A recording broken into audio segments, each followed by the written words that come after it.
My name's Scott Clemenson. I'm the fire chief for Lincoln County Fire District 1, and I'd like to take a couple minutes and talk to you about the opportunity that's presented itself for us to build a new emergency response center here at Sprague. This building was built in 1949, and over the past few years, well, we've been really noticing some cracks and spalling starting in the building.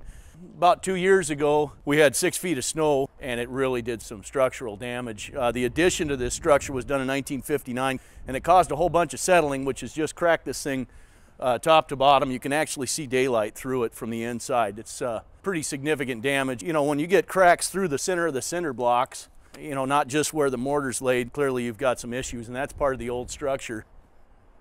This back corner also got some significant damage during that time, and you can see up here in the top corner where the corner's just kind of starting to peel away. That's when we really identified this as a right now needed project. So we're getting to the point of heavy snowfalls. We start to have concern about the structural integrity of the building itself, and with millions of dollars worth of equipment inside, that roof comes in, and all of a sudden we're the emergency. The trucks that we've got in here are very expensive. They're specialized equipment. We've got 4 of them parked in here. We've got an ambulance, plus all the equipment that's part of this. If something happens to this building, all of that's going to be lost. These vehicles have got to be response ready 24 hours a day, 7 days a week. And the potential for that going away is very high, especially with the spalling and the cracks that you're seeing in the structure here, and the leaks in the ceiling.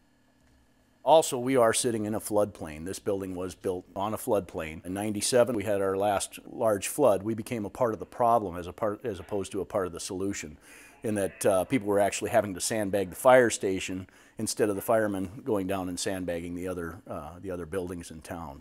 Response time is very important to the people who are calling us for a major issue. When you call 911, you want help now. You're wanting help immediately. This is our district shop, and we keep our extra apparatus in here, our extra trucks, which during the summertime they're full of water and they're ready to go, but during the winter we have to drain the water out of them to keep the pipes from freezing. We can't effectively heat this building, and you can see the reasons for that. I mean, we've got it's a shed. It's an old shed, and it's not sealed up well. It's not well insulated. There's snow sitting on the inside here. You can feel the cold in here. It's actually colder right now in here than it is outside. If we were today to have a structure fire, these trucks would likely be necessary for that.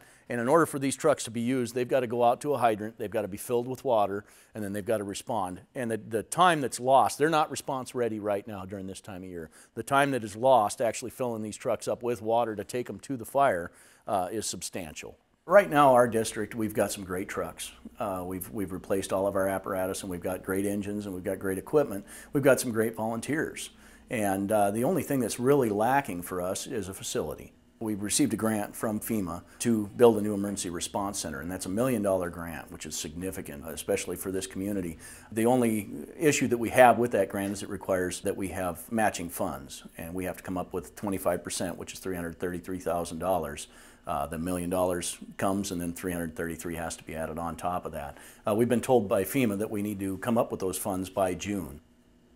This new facility is an emergency response center as opposed to a fire station. An emergency response center is going to pull multiple disciplines in. We're going to have law enforcement, emergency medical services, and fire services all under one roof. We're going to have the opportunity to bring our response times down by having volunteers at the station 24 hours a day, increase law enforcement presence by giving them a place to get some of their stuff done. All of our equipment's going to be response ready 24 hours a day, 7 days a week. And this is just going to be a great opportunity for law enforcement, fire, and EMS to all come together under the same roof and make a big difference for the community.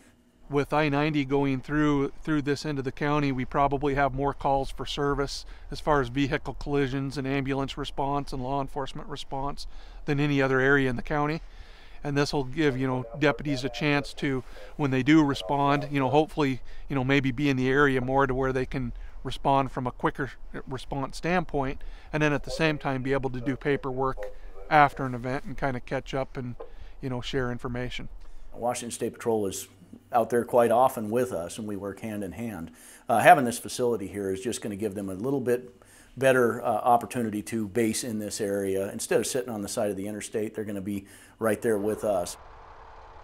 So if you drive through our community on Interstate 90, you definitely at some point could need our services. And that includes individuals, families, businesses. We have a lot of trucking firms that drive through our community.